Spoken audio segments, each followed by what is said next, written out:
మర్చిపోవటము అనేది మనకి మన దేవుడిచ్చిన గొప్ప వరం తెలుసా? ఎలా చెప్తాను వినండి. జీవితంలో అనేక విషయాలు ఉన్నాయి. అవి గనక మర్చిపోతే జీవితంలో మనశ్శాంతి ఉండదు. అవి మర్చిపోవాలి. అది గొప్ప వరం మనకి ఇచ్చాడు. కానీ అన్నీ మర్చిపోకూడదు. ఏదైతే గుర్తుండాలో అది గుర్తుండాలి. ఏవైతే గుర్తుండాలో ఎలా గుర్తుపెట్టుకోవాలి? చూడండి, ఒక చిన్న టెక్నిక్ తెలిసిందే, కానీ మనం దాని మీద ఇంప్లిమెంటేషన్ చేయం. చేస్తే చాలా అద్భుతమైన రిజల్ట్ ఉంటాయి. ఉదాహరణ చూడండి, మీరు మార్కెట్లోకి వెళ్ళారు, రోడ్ మీద ట్రావెల్ చేస్తున్నారు, ఒక హోర్డింగ్ కనిపించింది. అదే హోర్డింగ్ మాటికి కనిపిస్తుంది అక్కడ. గుర్తుంటుందా? రిపీటేషన్ ద్వారా గుర్తుంటుందా లేదా? గుర్తుంటుంది. ఒక టీవీలో యాడ్ చూస్తున్నారు, ఒకే యాడ్ మళ్ళీ రిపీట్ అవుతుంది. మీరు షాపింగ్ మాల్కి వెళ్ళారు, అదే ప్రోడక్ట్ అక్కడ కనపడింది. గుర్తుపడతారా? అంటే ఒక కనెక్షన్ ఏర్పడుతుంది రిపీటేషన్ ద్వారా. అయితే ఇప్పుడు మనం చదవాలి. విన్నాము. ఉదాహరణకి మీరు క్లాస్లో ఉన్నారు, క్లాస్లో మీ టీచర్ మీకు టీచ్ చేశారు, మీరు విన్నారు. విన్న తర్వాత అప్పుడు మీకు అర్థమైనట్టుగా ఉంటుంది. అది కాస్త ఎగ్జామ్స్ ముందు, యూనిట్ టెస్ట్ ముందు, SA1 ముందో SA2 ముందో టెస్ట్ ముందో తెరిచి చూస్తే అప్పుడేదో అర్థమైనట్టే ఉంది, కానీ ఇప్పుడు ఏమీ అర్థం కావట్లేదు అంటారు. అవునా? ప్రాబ్లం ఏంటి? ఒక్కసారి విన్నారు, ఇక మనది కాదులే అని వదిలేశారు. గుర్తుండాలంటే ఏం చేయాలో తెలుసా? రిపీటేషన్ అవ్వాలి. ఏంటి రిపీటేషన్? ఏదైతే మీరు విన్నారో ఖచ్చితంగా దాని గురించి ఆ రోజు సాయంత్రం మీరు ఆలోచించాలి. ఖచ్చితంగా దాన్ని రివైజ్ చేయాలి. మీరు ఆ రోజే ఒక్కసారి చేయాలి.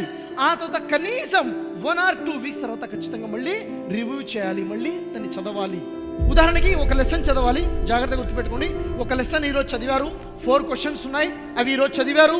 చదివిన తర్వాత మళ్ళీ చదవమన్నారు కదా షఫీ గారు, మళ్ళీ 1 month ముందు తర్వాత తీసి చదువుతారా? చదవద్దు. మళ్ళీ 1 month తర్వాత 1 week తర్వాత చదివే ముందు క్లోజ్ చేసి రివ్యూ చేసుకోండి, రీకాల్ చేసుకోండి. మనం చేయనటువంటిది ఏంటో తెలుసా? ఇదే రీకాల్ చేయాలి.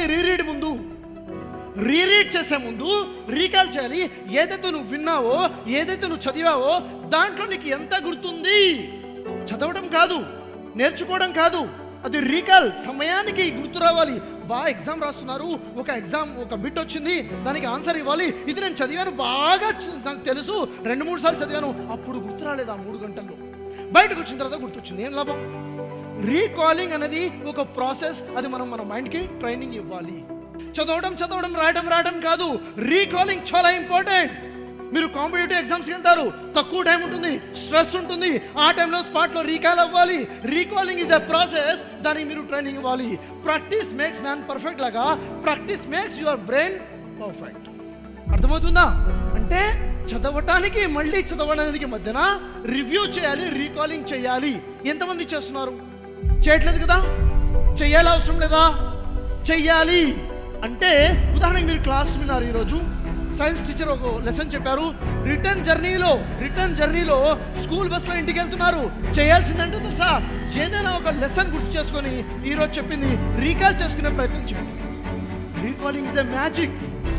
మీరు రీకాల్ చేయడం అలవాటు చేస్తారా బ్రెయిన్కి, మీకు ఎప్పుడు ఏది కావాలో అది మీకు గుర్తొస్తుంది.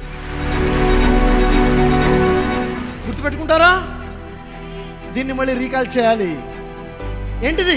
రీకాల్ చెయ్యాలి అన్న విషయం మళ్ళీ మీరు రీకాల్ చేసుకోవాలి.